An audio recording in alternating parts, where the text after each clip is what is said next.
আমাৰ এই টিঙিপাম আৰু এই কেতেকীবাৰী যি সংযোগৰ মাজৰ নামদাং দলং সেইখন আজি দলংখন হৈ উঠিছে। গতিকে আমাৰ ইয়াৰ স্থানীয় ৰাইজৰ বহুতখিনি সুবিধা হৈছে।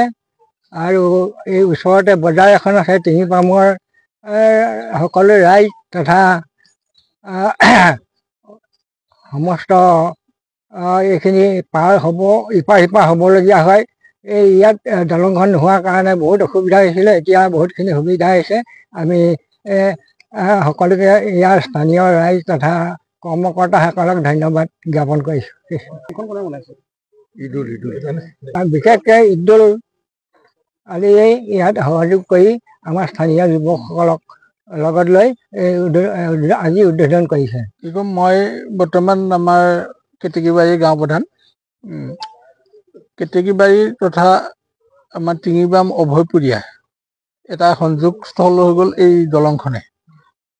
তথ্যত আমাৰ টিঙিপাম মছজিদ জামাত তথা টিঙিপামৰ নামঘৰৰ সকলো সদস্যই এটা প্ৰচেষ্টা কৰি এই প্ৰচেষ্টাৰ ফলত এটা বাঁহৰ দলং নিৰ্মাণ কৰিছে। মই তেখেতলোকক অশেষ ধন্যবাদ জ্ঞাপন কৰিছোঁ। আৰু তেখেতলোকক মই এটা আহ্বান জনাইছোঁ, তেখেতলোকে যেন এই গতিটো সদায় থাকে। তেখেতলোকক মই আশীৰ্বাদ থাকিব, সকলো ৰাইজে আশীৰ্বাদো কৰিব যে তেখেতলোকে এনেধৰণৰ কামবিলাক আগুৱাই লৈ যায়।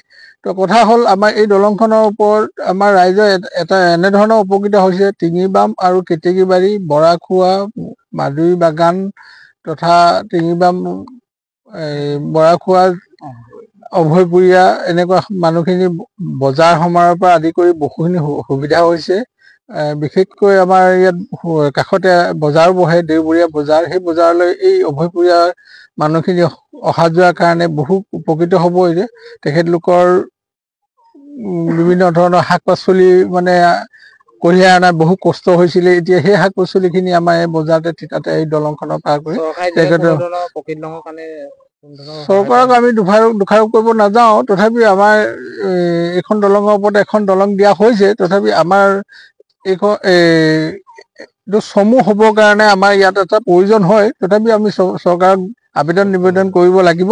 যদি দিয়ে আমাৰ চৰকাৰৰ ফালৰ পৰা আমি ধন্যবাদ জ্ঞাপন কৰিম চৰকাৰক ইমানেই কওঁ।